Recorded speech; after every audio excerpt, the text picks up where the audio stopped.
Assalamualaikum warahmatullahi wabarakatuh. Halo teman-teman, jumpa lagi dengan kakak nih di Ulas Bio mengulas materi seputar biologi. Pembahasan kali ini adalah tentang mitosis dan meiosis.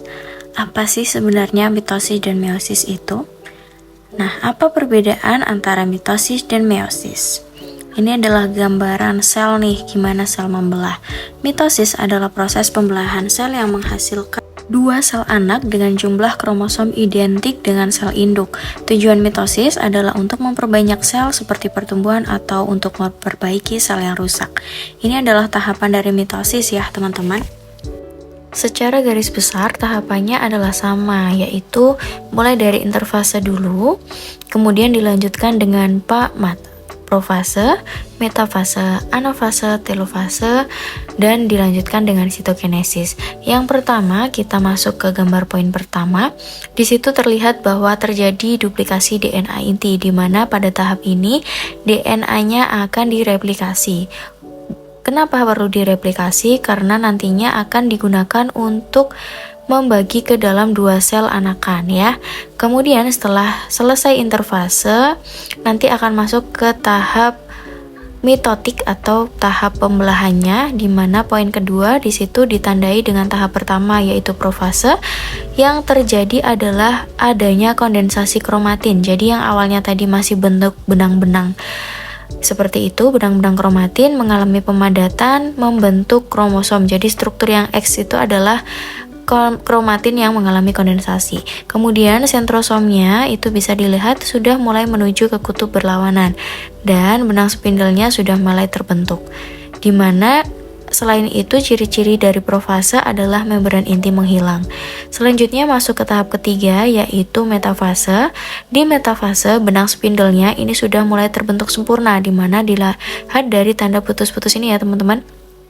Benang spindel yang menempel di bagian kromosom ini disebut sebagai benang spindel yang kinetokor.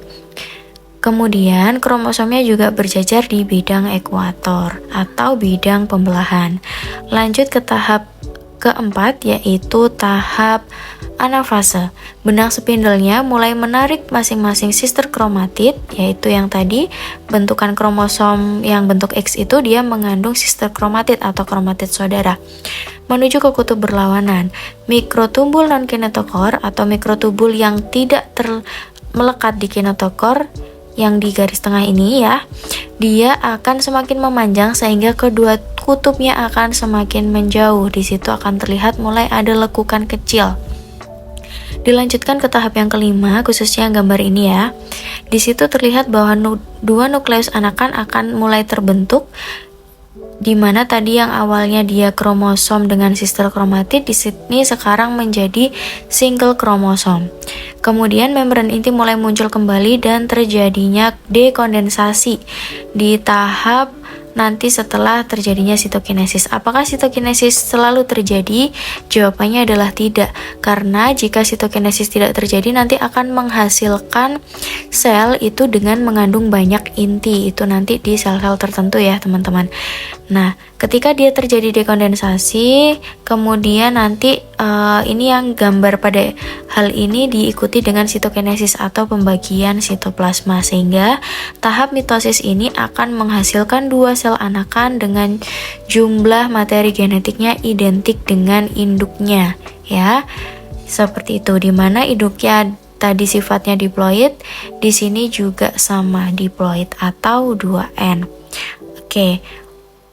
Itu tadi berkaitan dengan tahap mitosis atau tahap pembelahan mitosis, meliputi tahap interfase hingga tahap telofase dan juga sitokinesis. Untuk selanjutnya kita akan masuk ke pembahasan meiosis ya teman-teman. Meiosis sendiri itu adalah jenis pembelahan sel yang menghasilkan 4 sel anakan dengan jumlah kromosom setengah dari jumlah kromosom sel induk. Pembelahan meiosis ini umumnya terjadi di sel gamet seperti sel ovum dan juga sel sperma. Tahapan meiosis dibagi menjadi dua nih, ada meiosis 1 dan meiosis 2. Untuk tahap meiosis 1 ini juga diawali dari profase ya teman-teman, atau kita sebut sebagai profase 1. Tahap profase 1 sendiri mengalami subtahapan yang terbagi menjadi 5 tahapan, yaitu ada leptoten, zigoten, pakiten, diploten, dan diakinesis. Tapi di sini aku langsung masuk pembahasan profase 1 secara garis besar, di mana akan terbentuk tetrat. Tetrat itu adalah pasangan kromosom homolog dengan 4 kromatid ya. Di situ bisa dilihat teman-teman. Kemudian pasangan kromosom homolog ini saling bertukar segmen atau terjadi crossing over yang menyebabkan terjadinya rekombinasi genetik. Kemudian benang spindle juga mulai terbentuk dan membran intinya akan mulai menghilang secara bertahap.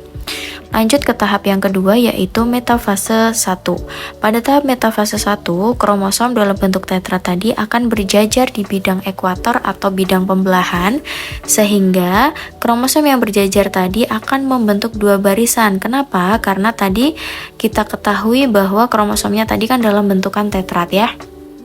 Lanjut ke tahap yang ketiga, yaitu anafase 1. Kromosom homolog akan displit atau dipisahkan menuju ke kedua kutub yang berlawanan oleh adanya aktivitas dari spindle. Nah, tahap ini akan menyebabkan reduksi kromosom dari diploid yaitu 2N menjadi haploid yaitu N. Nah, teman-teman bisa perhatikan bahwa tadi awalnya itu kan ada kromosom homolog yang saling berdekatan akan membentuk 4 kromatid ya, 4 kromatid. Di situ ketika tadi masuk ke tahap anafase akan terjadi pemisahan itu, sehingga yang awalnya dia sifatnya diploid menjadi haploid, atau dalam hal ini yang awalnya kromosomnya itu jumlahnya 46 menjadi 23 kromosom, di mana masing-masing kromosomnya itu masih bentukan X atau mengandung kromatid sister. Selanjutnya masuk ke tahap terakhir dari meiosis 1, yaitu telofase 1, di mana setiap kutub sel memiliki set kromosom haploid. Setiap kromosom tadi masih terdiri dari 2 sister kromatid ya, jadi masih ada bentukan yang X itu. Nah, nantinya ini juga ditandai dengan benang spindle yang mulai menghilang nih teman-teman. Dan membran inti juga akan mulai terbentuk kembali. Untuk berikutnya kita masuk ke tahap meiosis 2 ya.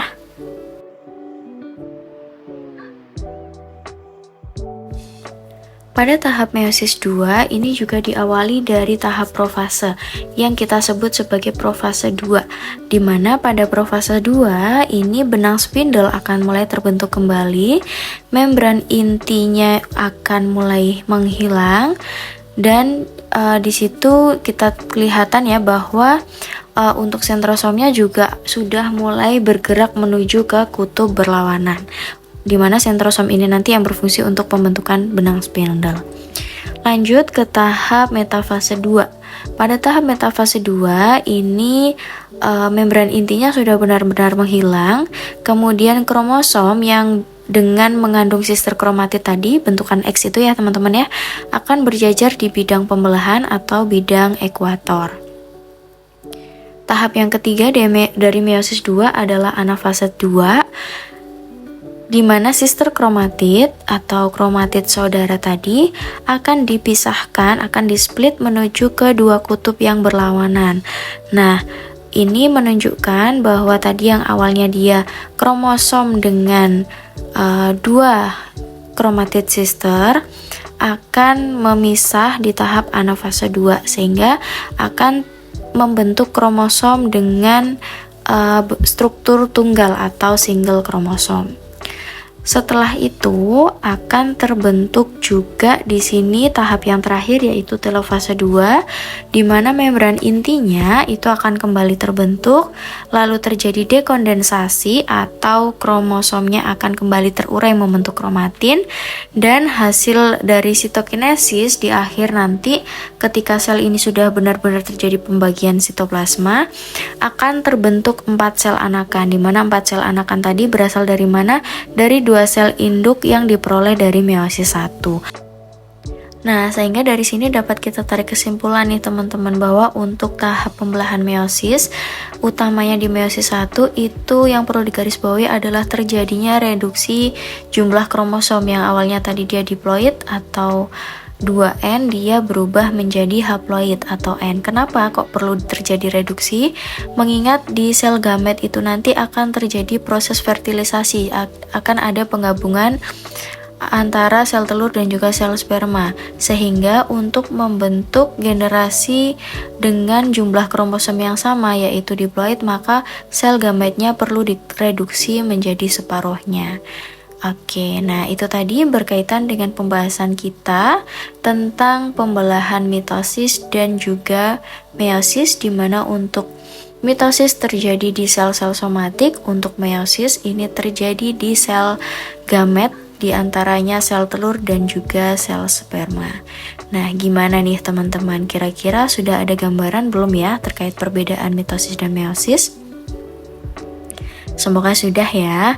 Nah, sekarang kesimpulan yang perlu teman-teman catat adalah di mana mitosis dan meiosis terjadi di tubuh kita? Tulis jawaban kalian di bagian kolom komentar ya. Thank you for watching and see you next video. Bye bye guys.